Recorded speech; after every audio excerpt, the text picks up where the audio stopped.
The grand meeting hall of the Stellar Coalition buzzed with nervous energy.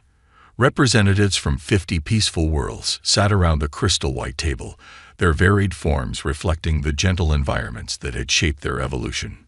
Some floated like delicate soap bubbles, others moved with the grace of flowering plants, but none of them were built for hardship. Ambassador Reed watched them from his seat in the corner, Earth's first representative to this gathering of advanced species. He noticed how the others still kept their distance, their instincts warning them about the stocky, dense creature from a world they called a death trap. He didn't mind. After 6 months of representing humanity, he had grown used to their caution. The Coalition's high speaker, a tall being made of shifting colors named First Light, raised all 4 of their upper limbs for silence. "Urgent news has reached us from the Orion Arm," they announced, their translator converting the patterns of light into words. "The mist dwellers of Giant's Heart send a distress call." Holographic images filled the center of the room, showing a massive gas giant planet swirling with beautiful purple and blue clouds. But something was wrong. The planet's elegant bands of gas were breaking apart, its patterns becoming chaotic. "Their homeworld dies," First Light continued, their colors dimming to show distress. "The core destabilizes. Early predictions give them less than 1 standard cycle before total collapse." The room erupted in concerned whispers.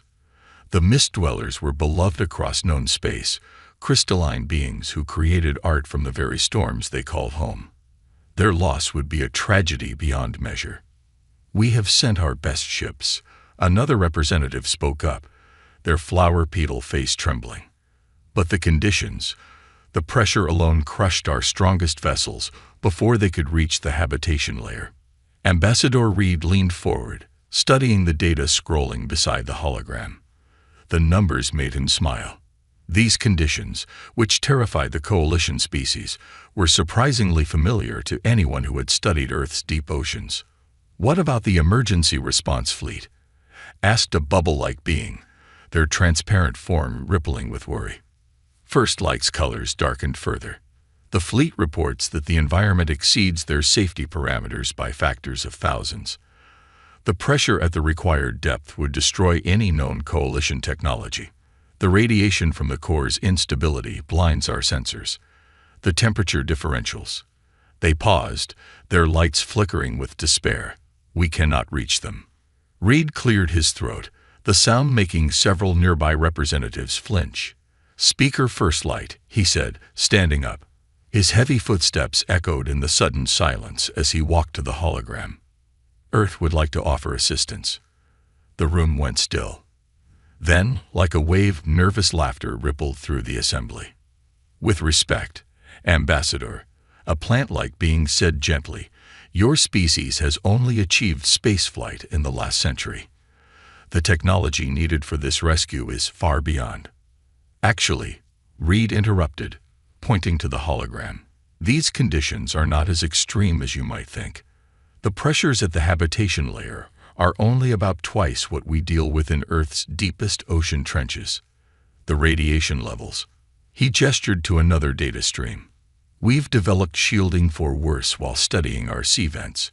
As for the temperature variations," he smiled, "well, we call that Tuesday in some of our more volatile regions."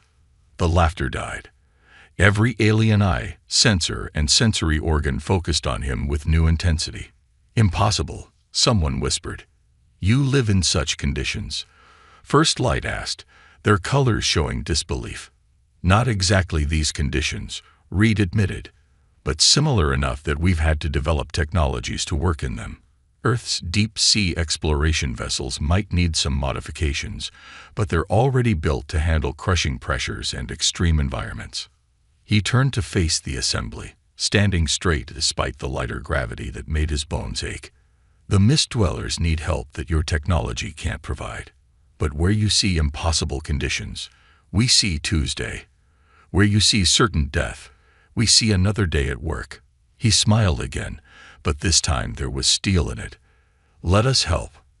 After all, that's what neighbors do." First Light's colors shifted rapidly. Consulting with other representatives, through patterns of light too quick for human eyes to follow. Finally, they turned back to Reed. "Tell us, Ambassador of Earth, what do you need?" Captain Jack Stone stood in the briefing room of the Earth vessel Persistence, watching his crew's reactions as they reviewed the mission details. The ship's reinforced viewport showed the Coalition's gleaming space station hanging against the stars like a delicate silver snowflake. "So," Mark said, his muscular frame adapted to heavy gravity environments, making the chair creak beneath him, "we're going to dive into a gas giant that's about to explode." His grin grew wider. "Sounds like fun." Linda, the team's extreme environment expert, was already scrolling through atmospheric composition data on her tablet. Her eyes, modified for seeing in extreme conditions, reflected the blue glow of the screen.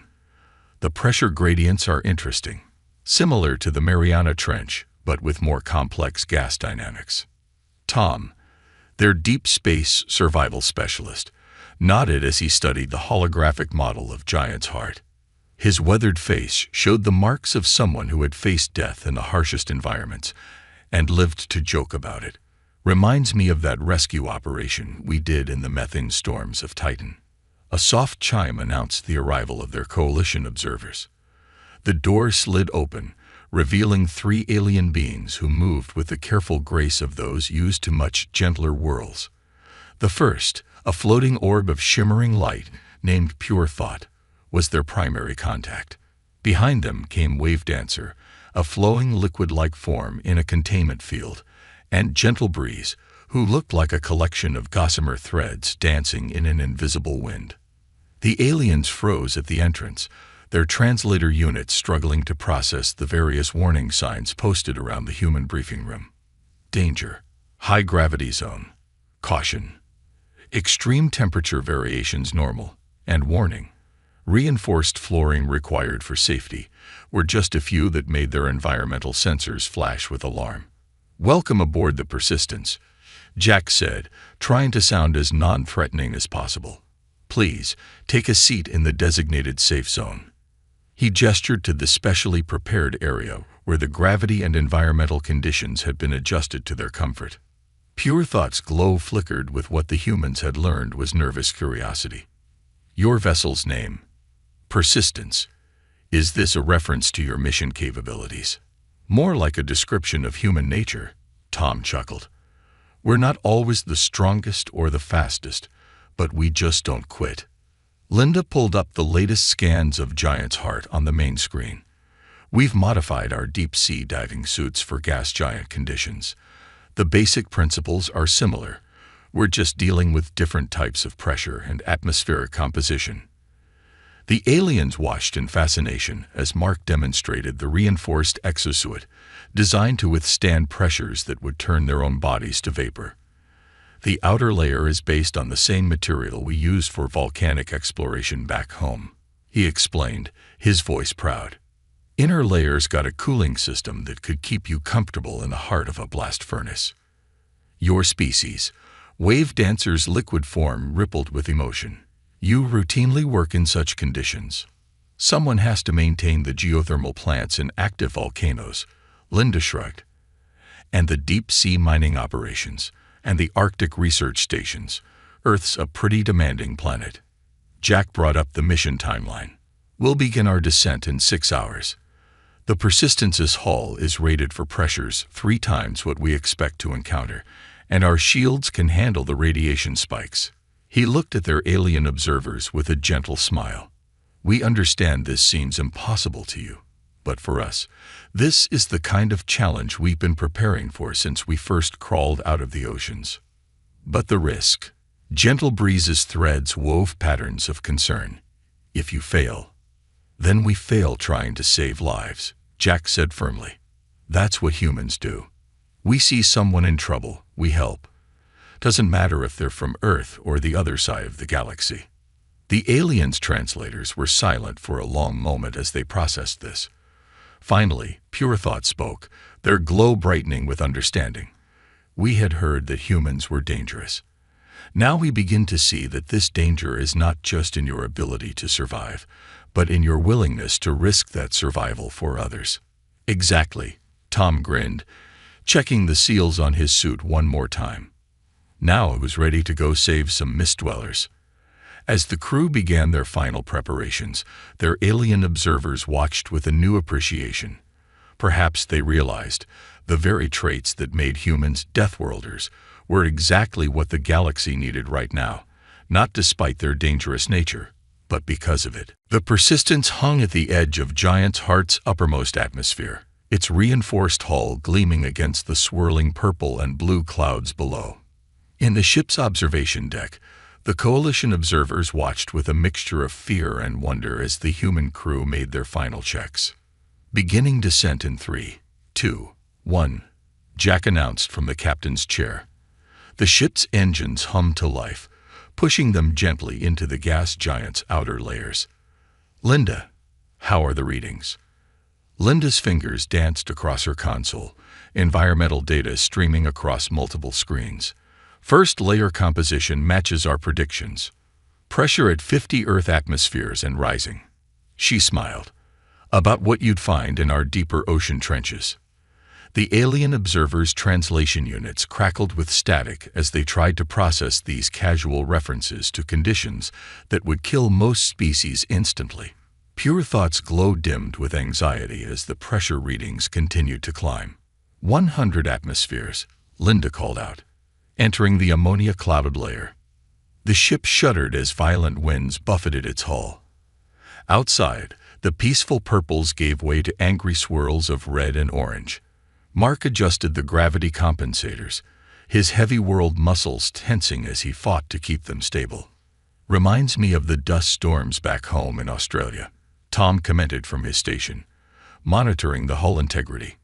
"Just a bit more spicy." The alien observers huddled closer together in their protected area as warning lights began to flash across the bridge. To their horror, the humans seemed to grow more focused and alive as the danger increased. 200 atmospheres, Linda reported, temperature rising to 500 degrees Celsius. She paused to sip from her coffee mug, an action that made wave dancers' liquid form ripple with disbelief. Hull integrity holding steady at 98%. Suddenly, a massive storm cell appeared on their sensors. The swirling vortex of gas and energy dwarfed anything seen on Earth, its eye large enough to swallow their entire planet. "Well, that's impressive," Jack said, his voice calm as he adjusted their course. "Mark, give me full power to the forward shields. We're going through it." "Through it." Gentle breezes threads tangled in alarm. "Surely you mean around it." "No time," Jack replied, his hand steady on the controls. "The Mist Dwellers' main settlement is directly below that storm. Every minute we waste going around puts them at greater risk." The ship plunged into the storm's outer wall. Alarms blared as pressure spikes hammered the hull. Lightning bolts larger than Earth cities crackled around them, their energy partially absorbed by the shields Linda had designed based on Earth's magnetic field. 300 atmospheres, Linda called out, her voice excited rather than afraid. "This is amazing. The energy readings are off the charts." Mark grunted as he channeled more power to the structural integrity field. "Just like that time we had to dive through the underwater volcano. Captain." "Bit less hot, actually," Jack replied with a grin. The ship shook violently as they pushed deeper into the storm. "Tom, how's the hull holding up?" "Like a submarine in a bathtub," Tom answered, though his fingers never stopped moving across his console. "These gas pressures aren't much worse than the crush depth tests we did in the Pacific Trench." The alien observers watched in stunned silence as the humans navigated their ship through conditions their own species had deemed impossible to survive. The casual banter, the relaxed postures, the complete lack of panic, it all spoke to something they were only beginning to understand about these Deathworlders.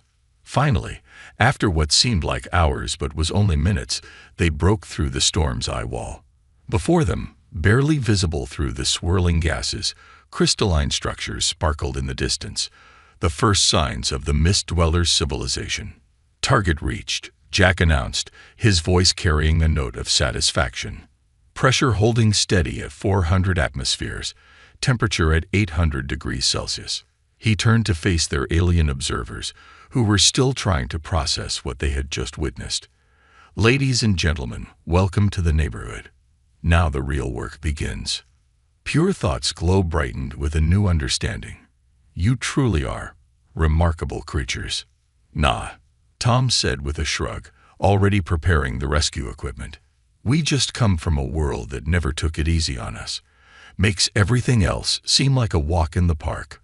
The Persistence stabilized in the violent atmosphere, its human crew already focused on the next phase of their mission. To them, this was just another day at work. To the watching universe, it was proof that sometimes the most dangerous species could be the greatest hope for salvation. The crystalline structures of the Mist Dwellers' city sparkled through the swirling gases, each building catching and refracting the strange light of the gas giant's depths. The Persistence hovered near what appeared to be a major gathering point, its external lights cutting through the colored haze. Beautiful, Linda whispered, adjusting the ship's sensors to get better readings. Their entire civilization is built to work with the atmospheric currents. Those spires aren't just buildings, they're environmental processors. Tom nodded as he studied the readings. Smart design. They're using the natural gas flows to power their city, just like we use ocean currents in our deep-sea habitats. A soft chiming sound filled the bridge as the Mist Dwellers initiated contact. Their bodies appeared on the main screen. Crystalline forms that floated gracefully in the high-pressure atmosphere, their faceted surfaces pulsing with internal light. Welcome, Earth vessel. The translator converted their light patterns into words. We are surprised you reached us. All other rescue attempts failed. We're full of surprises, Jack replied with a gentle smile. I'm Captain Jack Stone. We're here to help. The lead Mist Dweller, who introduced itself as Crystal Harmony, pulsed with desperate hope. Our core scanners show accelerating degradation. The pressure waves are becoming unstable. Soon, they will. A violent tremor cut off their words. The gas giant's atmosphere churned as massive pressure waves rippled outward from the core. The Mist Dwellers' crystalline forms vibrated dangerously, their lights flickering with fear. Linda, Jack called out. What are we looking at? Her fingers flew across the controls. Massive pressure wave coming up from the core. It's like an underwater earthquake combined with a hurricane. She paused, then added with a hint of excitement. Actually, it's not too different from what we dealt with during the Pacific Shelf incident. The alien observers watched in horror as the human crew sprang into action. Instead of retreating from the devastating wave, they turned to face it. Mark, give me full power to the forward stabilizers, Jack ordered. Tom, extend our shield bubble. We're going to protect as many of them as we can. The Persistence's energy shields expanded, creating a pocket of relative calm in the churning atmosphere. Nearby Mist Dwellers rushed into this protected zone, their crystalline bodies still vibrating from the shock. Your cities, Pure Thought spoke up, its glow pulsing with concern. They cannot withstand these forces. Crystal Harmony's light patterns showed agreement. Our structures are failing. We have never experienced such violence. We have, Tom interrupted, already pulling up designs on his console. Earth's oceans taught us how to build in unstable conditions. Captain, if we modify our deep-sea anchoring systems. Do it, Jack nodded. Linda, help him adapt the designs for crystal structures instead of metal. The pressure wave hit, but the Persistence held firm. Inside the shield bubble, the Mist Dwellers watched in amazement as the human ship barely shuddered under forces that were shattering their ancient cities. How? Crystal Harmony asked, its lights pulsing with confusion. Your species, you truly live with such violence. Mark laughed as he maintained the shield's strength. This is just a bit of turbulence. You should see Earth during hurricane season. Linda finished her modifications to Tom's designs. We can help you reinforce your structures using techniques we developed for underwater cities. It won't be permanent, but it should hold until we can stabilize the core. The Mist Dwellers' lights pulsed with a new pattern, one the translator identified as awe. You speak of core stabilization as if it were possible. Oh, it's possible, Jack assured them, his confidence unwavering. We've been dealing with unstable geological conditions since we first built cities.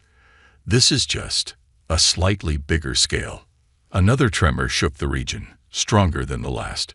The Mist Dwellers' lights dimmed with fear, but the humans remained steady. Tom, start deploying those modified anchors, Jack ordered. Linda, I want continuous core readings. Mark, let's show them how we handle rough weather on Earth. As the human crew worked, their alien observers finally understood what made these Deathworlders so special. It wasn't just their ability to survive harsh conditions. It was their drive to use that ability to protect others. Where most species saw impossible danger, humans saw problems to be solved. In the reinforced conference room of the Persistence, holographic displays showed the churning core of Giant's heart.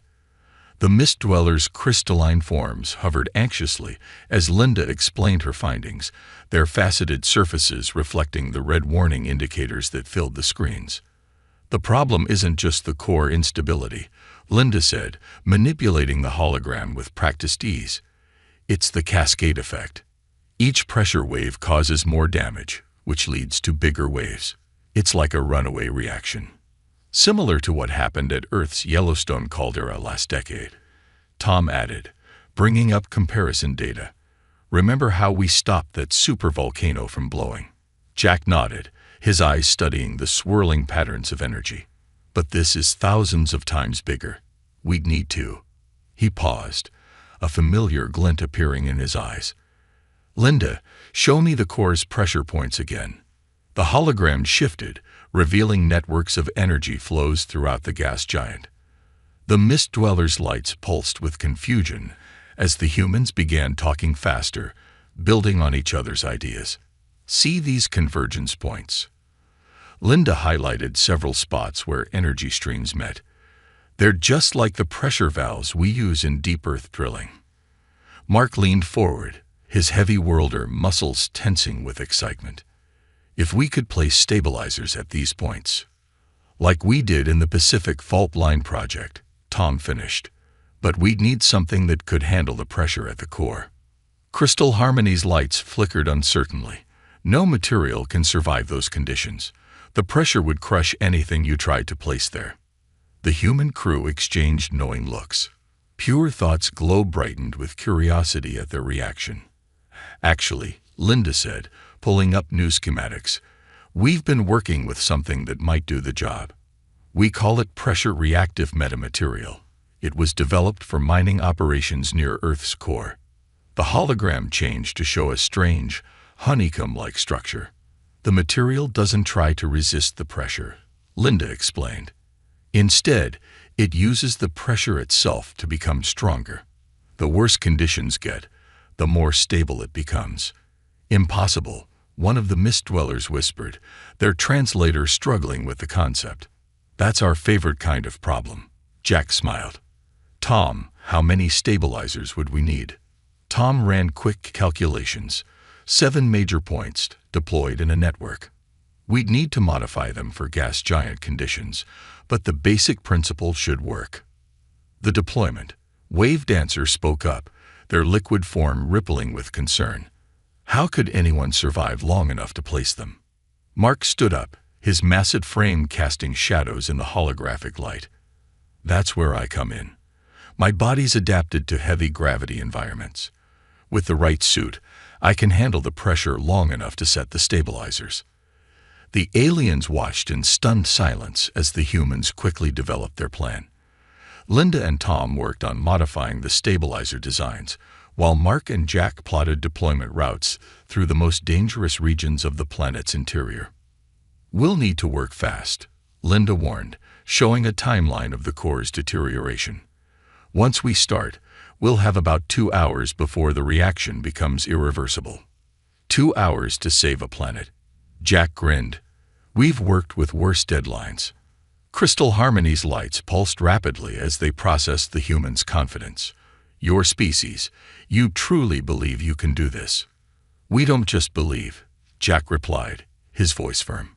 We've done similar things before. This is bigger, sure, but the principles are the same. Earth taught us how to handle unstable environments long before we reached the stars. The alien observers exchanged meaningful looks as they watched the humans prepare. These creatures, evolved on a world that constantly tried to kill them, had turned their harsh upbringing into a gift. Where others saw impossible conditions, they saw familiar challenges. Where others found reasons to retreat, they found ways to advance. The material production will take 6 hours, Linda announced, already starting the fabrication process. Then we'll have one chance to get this right. Jack looked around the room, meeting the eyes of his crew and their alien guests. One chance is all we need. Let's save a planet. The pressure gauge on Mark's suit crept steadily upward as he descended deeper into Giant's Heart's atmosphere. Behind him, the Persistence hovered like a distant star, barely visible through the swirling gases. The stabilizer pack on his back hummed softly, its weight reassuring despite the extreme conditions. Pressure reading at 1200 atmospheres, Linda's voice crackled through his comm. "How are you holding up, Mark?" "Like a Sunday swim," he replied, though sweat beaded on his forehead. His heavy worlder muscles strained against the increasing pressure. 4 stabilizers placed, 3 to go. In the Persistence's control room, the crew and their alien observers watched Mark's progress through his suit cameras. The video feed showed a hellish landscape of swirling gases and energy discharges that made the worst storms on Earth look gentle. "Core instability increasing," Tom reported, his fingers dancing across the controls. "We've got maybe 40 minutes before the cascade becomes irreversible." Pure Thought's glow flickered anxiously. "Your crew member. The conditions he's enduring. No being should be able to survive this." Jack kept his eyes fixed on the monitors. Mark grew up in a mining colony on a heavy gravity world. This is tough, even for him, but he can handle it. He paused as another pressure wave rocked the ship. "Linda, how are the first 4 stabilizers performing?" "Better than expected," she replied, studying the data streams. "The metamaterial is adapting to the conditions. Energy flows are already starting to normalize in those sectors." Mark's voice came through again, strained but determined. "Starting deployment of number 5. These gas currents remind me of the underwater caves back home." The aliens watched in amazement as the human navigated through conditions that their best probes couldn't survive. His movements were slow but precise, each action carefully calculated to conserve energy. Suddenly, a massive energy surge erupted from the core. The Persistence shuddered violently, its shield straining against the onslaught. "Mark," Jack called out, "massive pressure wave heading your way. Find shelter." But Mark was already moving, his Earth-trained instincts reacting before the warning finished. He tucked himself behind one of the newly placed stabilizers just as the wave hit. The video feed crackled with static. "Status," Jack demanded. For several heart-stopping seconds, there was only silence. Then Mark's voice came through, rough but alive. "Still here, Captain." That was spicy. He checked his instruments. "Suit integrity at 82%. I can finish this." Crystal Harmony's lights pulsed with disbelief. "He wishes to continue. After that." "Of course," Tom smiled, though his eyes showed concern for his friend. "It's what we do." "Linda, how long until the next wave?" 15 minutes, give or take." She adjusted some calculations. "Mark, if you can place the last 2 stabilizers before then." "Already moving," Mark interrupted. The video showed him pushing through the turbulent gases, fighting against pressures that would crush most spacecraft. Not letting a little weather stop us. The next 20 minutes were a race against time. Mark placed the 6th stabilizer as another pressure wave built up from the core. Sweat soaked his suit's cooling systems, and his muscles screamed from the constant strain, but he pressed on. "Final approach," he reported, his voice showing the fatigue he wouldn't admit to. "Last stabilizer ready for deployment." The core readings were now flashing red across every screen. The Mist Dwellers huddled together, their crystalline forms vibrating with the increasing instability of their world. 10 minutes until Cascade Point, Linda announced, her voice tense. 9 minutes to deploy, Mark responded. Going to need a little hustle here. Jack leaned forward in his chair. You've got this, Mark. Just like the Marianas Trench operation. Ha! Mark's strained laugh came through. This is way worse than Marianas. Tell you what, though. He reached the final deployment point, his movements still precise despite his exhaustion. Makes for a better story. The aliens watched, transfixed, as this single human fought against conditions that their entire civilization had deemed impossible. In his struggle, they saw something remarkable. Not just the physical strength to endure, but the will to keep pushing forward when retreat would have been easier. As Mark began the final deployment sequence, another pressure wave built below him. But this time, he didn't seek shelter. He had a job to finish, and like generations of humans before him, he would complete his mission or die trying. The final stabilizer clicked into place just as the pressure wave struck. Mark's suit sensors screamed warnings as the energy burst washed over him, but he held firm, completing the activation sequence. Stabilizer 7 online. He shouted over the roaring storm. Linda, tell me some good news. In the Persistence's control room, Linda's fingers flew across her console. The holographic display showed streams of data from all 7 stabilizers, their network beginning to pulse with synchronized energy. The network is activating, she announced, her voice tense with concentration. Energy patterns are, yes, the metamaterial is responding. It's starting to redirect the core pressure. The alien observers crowded around the displays, their various forms trembling with hope and fear. Through the ship's viewports, they could see the swirling gases of Giant's heart beginning to change color. Mark, get back to the ship now, Jack ordered, watching the energy readings climb. Tom, prepare for emergency extraction if needed. Working on it, Mark grunted. His suit's camera showed him fighting through increasingly chaotic gas currents. Just need to get past this rough patch. Crystal Harmony's lights flickered rapidly. The core readings, they're stabilizing. How is this possible? The stabilizers are working like pressure relief valves, Linda explained, her excitement showing through her professional tone. They're channeling the excess energy into self-reinforcing patterns, just like we do with Earth's geological hotspots. Suddenly, the entire gas giant seemed to shudder. The brilliant light burst from the core, traveling through the atmosphere in waves of blue and gold. The Mist Dwellers' crystalline forms resonated with the energy, creating a haunting harmony. Final energy surge, Linda reported. This is it. Either the network holds, or... She didn't need to finish. Everyone watched as the wave reached the first stabilizer. The metamaterial glowed, absorbing and redirecting the energy. Then the second stabilizer activated, then the third, creating a cascade of their own. It's working, Tom shouted. The pressure patterns are normalizing. Core temperature dropping to sustainable levels. Mark's voice came through, breathless but triumphant. So we saved a planet. Nice. Now, don't suppose someone could give me a lift. Getting a bit tired out here.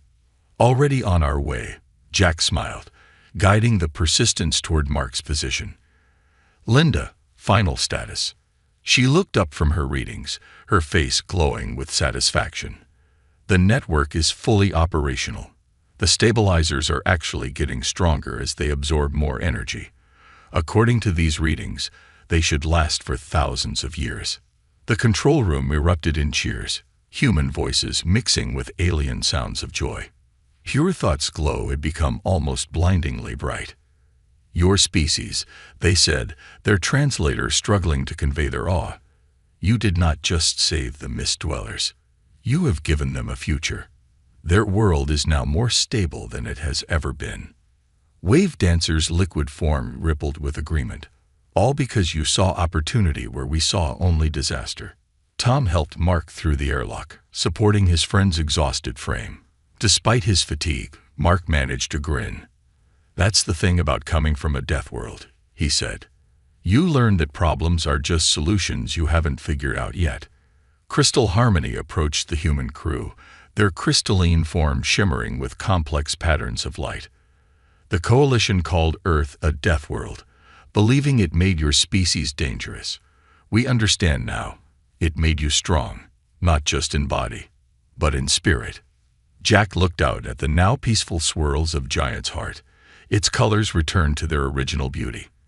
"That's humanity for you. We grew up on a world that never stopped trying to kill us. Instead of being defeated by it, we learned from it. Now we can use those lessons to help others." Linda's console beeped with an incoming transmission. "Captain, you're going to want to see this. We're getting calls from across the Coalition. Other species. They're requesting human assistance with their own impossible problems." The alien observers exchanged meaningful looks, the very qualities they had once feared in humans. Their strength, their adaptability, their strange comfort with extreme conditions were exactly what the galaxy needed. "Well," Jack said, a smile spreading across his face, "I guess we better get to work. After all, that's what neighbors do." Outside the ship's windows, Giant's heart pulsed with renewed life, its swirling colors now streaked with the blue glow of Earth's technology. It stood as a testament to what humanity could offer the galaxy, not conquest or destruction, but salvation born from their struggles on their own harsh world.